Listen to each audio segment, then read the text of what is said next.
Top 25 Roblox games to play with friends in 2024. Today I'll be sharing with you guys the most underrated Roblox games, ranging from fun quick challenges to full story experiences. All the game links will be in the description where you'll find on my website, so if you guys want to play any of these, check them out through there. Starting with Magnet Mates, a game you are supposed to play with just 2 people. You spawn high up in the sky and with your friend you attach to each other with magnets, with the goal being to get up as high as humanly possible. That sounds like a simple task, but trust me, it gets way more complicated the more you play, and I have to say, it is ridiculously hard. But I still recommend giving it a try in case you and your friends would like the challenge. Now, if you have more than one friend, then this next game is perfect to check out. This game is called Sacrifice Sanctuary. If I were to describe this game, I'd say it's similar to Total Drama Island, where you play a bunch of mini games and the last person remaining wins. There's a lot more to it than just that though, like the addition of a royalty system. When someone wins a mini game in this game, you will be given the royalty title, which allows you to sacrifice other players. However, if you're the one being sacrificed, then you'll have to duel it out with the other person who is also being sacrificed along with you. And if you die, you're just eliminated. And if you win, you get to keep going. It's a pretty fun game that's surprisingly more simple than you'd think, and I'd highly recommend checking it out and playing it with your friends. Now, this next game is also a 2-player game, and if I'm being honest, it's going to cause a lot of arguments. This is Colors and Questions, a game similar to the likes of Portal, where it's a puzzle game. But unlike most puzzle games, this one isn't boring.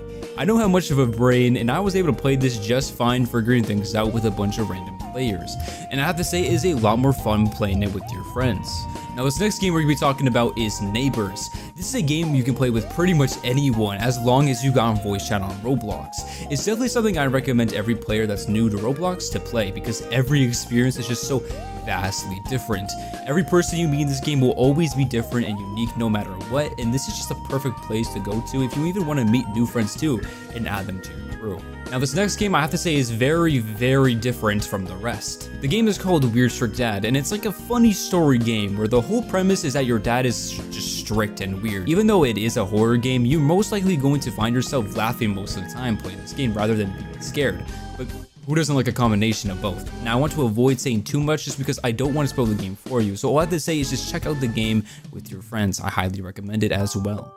Now, this one is probably my personal favorite on the list. Super Scuffle is a game that you can even play alone if you want to, and trust me, you're probably going to be finding yourself doing that anyways. This game just instantly puts a smile on your face when you join with its just perfect playful cartoon aesthetic and just the fun gameplay. There isn't much of a premise, but who really needs one when you have just such a cool and interesting map with goofy characters and interesting weapons to find and fight other people with, including your friends. Now, this one is just also a goofy game all around. The whole premise of this game is to complete the obby. However, there's a major twist. You spawn in as like a floppy like ragdoll thing and can only move one leg at a time, which may not seem like a challenge at first until you actually play the game. And I have to say, this game, at least for me, just was nearly impossible. So I challenge all of you guys watching this video to beat this game, especially with your friends. And good luck if you manage to try. Radiant Residence is probably going to be your favorite on this list. To me, this is just a perfect game to play with your friends for a long period of time. And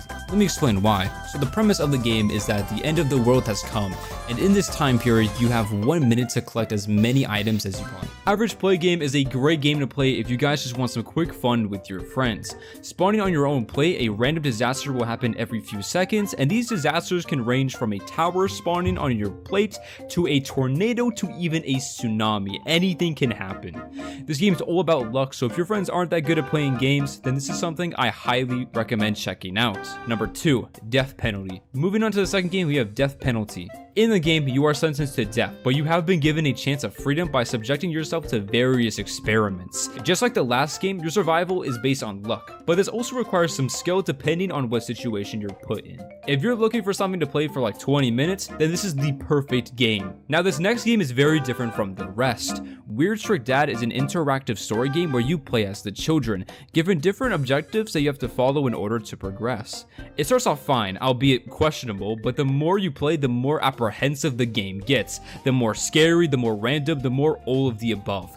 Weird Strict Dad has pretty much all of that combined. For me, I don't really enjoy story games, but this one was a blast playing with my friends. It is a little bit longer compared to other games on this list, especially if you want to play all of the 4 chapters, but I recommend giving it a shot if you're interested in something that will spook you and your friends just a bit. Now, for those who are looking for a simple, fast-paced horror, this is the one. How it goes is you've been invited to become a chef at Midnight Sushi, the world's top sushi restaurant. You are given a limited amount of time to cook specific meals that get more complex than the last, with you having to navigate past a janitor that chases you along the way just to get those ingredients. And if you get right in the way of the janitor just once, you lose one of your 3 lives. Noobs in combat is a lot like tower defense simulators in a way. I found it to be a bit complicated for a beginner to understand, but once you understand the game's interface and how to play it, it's pretty fun. It's not all fast and luck based like the last games, it's more about your strategy and how you play your cards. If you're into that type of thing, then I'd say check it out. This one was recommended quite a bit on my last video, so I decided to check it out, and it did not disappoint. Block Tales has a very unique story and gameplay that are unlike a lot of the games on this list, having based the story off of old Roblox and the animation and the graphics having like an old retro video game feel to it. This one is mainly designed to be played with your friends with their party feature, or you can play it alone like I did. And trust me, I ended up playing this game a lot longer than I needed to just because I was so hooked. It's an RPG game, so if you're into that type of thing, check it out. Alright, now I'm going to switch up the pace a little bit here on this list and recommend you guys a first-person shooter. This is Bombline. It's great on console and PC. It's a lot like games like CSGO or Valorant, where there's 2 teams and one has to defuse the bomb while the other team tries to stop the other. Except you can also compare it to the likes of Arsenal because of its loadout randomizer, making things just a bit more chaotic. As a big fan of Arsenal, I found this game a lot more enjoyable, but it's just less simple. Still, something I recommend to all of my FPS lovers out there, so if you're one of those people, check it out, it's way more fun with friends. Overborn is one of the least popular games on this list, without an actual good reason. The game has been described to start off extremely difficult, which puts off a lot of newer players like myself, but once you get to the hang of how the mechanics work, it becomes a lot easier than hard. Again, because the bosses get more complicated. If you're like a hardcore gamer and need a straight up challenge, this is something only you would even dare to play. Just thought I'd mention this game a bit since it's pretty underrated and looks fun if your friends are willing to suffer for an entire week. Item Asylum is one of the most chaotic and underrated games out there, and it's already gaining popularity rapidly. It describes itself as a chaotic meme and reference-filled randomizer fighting experience, and from what I played, that description fits right in. Now, this game felt entirely different from the rest of the games on this list, mainly because of how well it's made. It was so well made, it didn't even feel like I was playing a Roblox game. Rise of the Dead is a Roblox MMORPG where you, the player, must explore a post-apocalyptic world to help survivors and loot for resources to obtain and modify equipment to defend against zombies who are evolving with special abilities. If you have a lot more time on your hands than a simple game night, you and your friends would be set playing this game for at least a few days, but it'll probably be even longer than that. Highly recommend checking it out. But if you're looking for a simple game night, here is a fast-paced, simple horror game.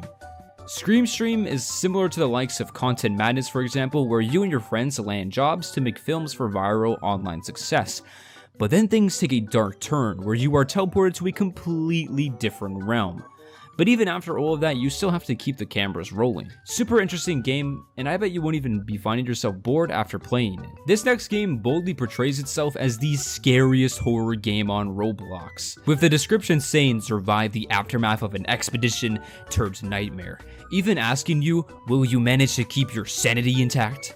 However, just like the last game, it actually lives up to its word, and it did scare me a little bit while playing. However, it's still not as scary as the next game I'm about to show you guys, so stay tuned for that. Dread Camp is most definitely ideal if you just want to be scared and want a much more simple gameplay experience and don't want things to get overcomplicated. Trespasser is a horror game, just like the previous 3, that scared the most out of me. It's easily the scariest game on this entire list. It's absolutely inspired by Five Nights at Freddy's, so if you enjoy that franchise, you'll love this game. In Trespasser, you have to meet your resident quota by allowing people into the building you work in, while also determining anyone who you deem as an anomaly. You'll identify these anomalies by their weird behavior, usually through their physical traits. They'll make it pretty obvious. During all of this, you'll also have to keep emergency exits shut at all times to prevent unwanted visitors and make sure the generator always has power. I haven't played anything like it before, and I doubt you guys have either, so go check it out. It's in my top 3 favorites on this list without a doubt. Adventure Story reminds me a lot like Block Tales from earlier. If you're looking for a grind, again, cannot recommend this enough. It's a multiplayer turn-based action-adventure game set in a cartoony world full of interesting and charming characters. You'll be traveling the world to learn powerful abilities in order to conquer the most evil beings with the help of a few friends, while collecting treasures and valuable relics along the way.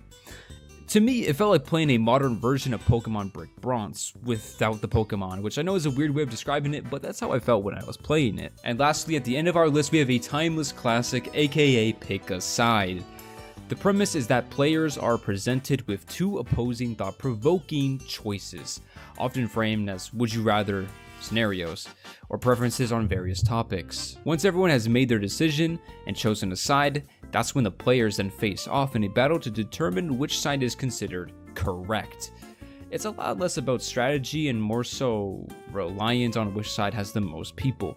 But it also can depend on how good the other players are and how powerful their weapons are. The more you play the game, the better the weapons you get from unboxing loot crates, which allows you to win even more, even if your choices are unpopular. Like this video and subscribe if you found the game you were looking for, so I can keep making more of these videos to help you and your friends out.